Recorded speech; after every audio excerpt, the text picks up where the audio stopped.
Isabibig ang salita ng Diyos.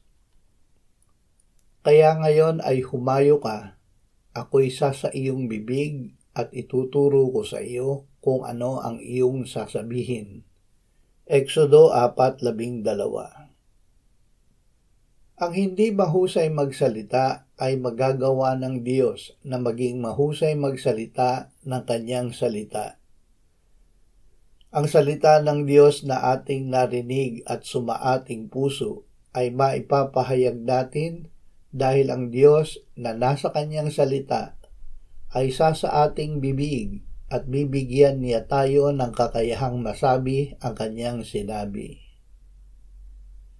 Ama, lagi mo kaming busugin ng iyong salita. Bigyan mo kami ng pagnanais at kakayahan na isabibig ang salita na inilagak mo sa aming puso. Amen.